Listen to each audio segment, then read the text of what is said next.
Hello, I'm Richard Murphy, and I want to discuss what is a sensitive issue in Scotland, which is, will Scotland need its own currency after independence?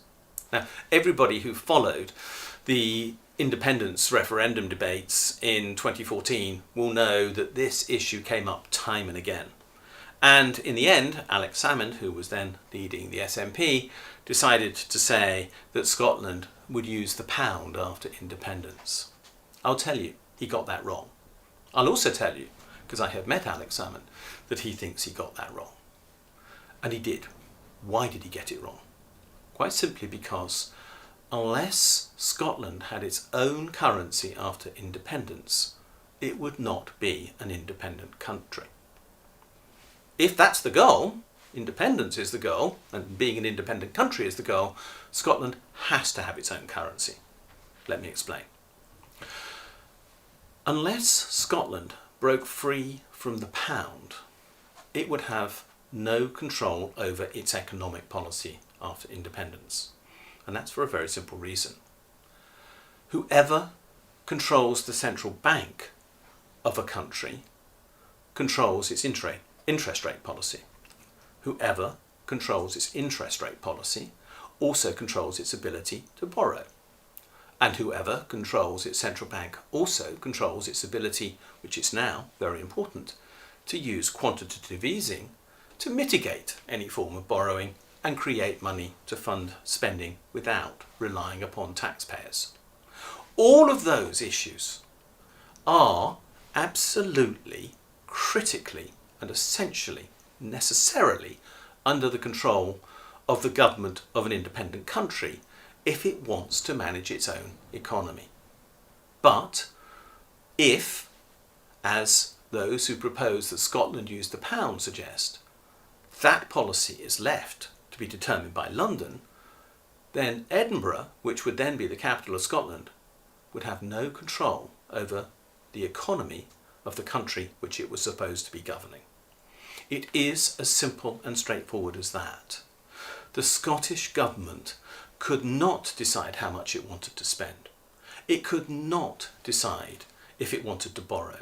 It could not decide if it wanted to use quantitative easing, and it could not set interest rates for the best interests of the people of Scotland and its economy as a whole. So why be independent if you can't control the most fundamental and basic issues within the economy? I don't know. So Scotland has to have its own currency. I guess the follow-on question which people ask is then, well, could it have its own currency? And of course the answer is yes. Very large numbers of places have left the governance of the UK and successfully created their own currencies. Let's just look at the former Commonwealth states. How many of them use the pound? Well, effectively, almost none. That's the simple, straightforward fact. There are some British Crown dependencies and overseas territories that are linked to it, but that's about it, and they really don't count. Otherwise, every country that's left the control of the UK has created its own currency, completely successfully. So is there any reason to think that Scotland couldn't do that? No, none whatsoever. And there are other precedents around Europe. For example, when Czechoslovakia split into two states, they each adopted their own currency. Was that a problem? No. How long did it take? About a month. So this is not an issue for which there is no precedent and no experience. It can be done. I'm not saying there wouldn't be issues to negotiate. I'm not saying that there wouldn't be issues to manage. Of course there would be. And there would have to be agreement, ideally, between the remaining UK and Scotland about how that process would be delivered. But is it desirable and is it essential to the achievement of a successful independent Scotland? The answer is unambiguous. Yes, it's essential. And anybody who says otherwise clearly hasn't got the interests of Scottish independence at heart. Speaking as somebody who's not Scottish, somebody who doesn't live in Scotland, somebody who's looking at this as an outside observer, I simply cannot understand how there are people who think they want Scottish independence who don't get the point that Scotland must have its own currency.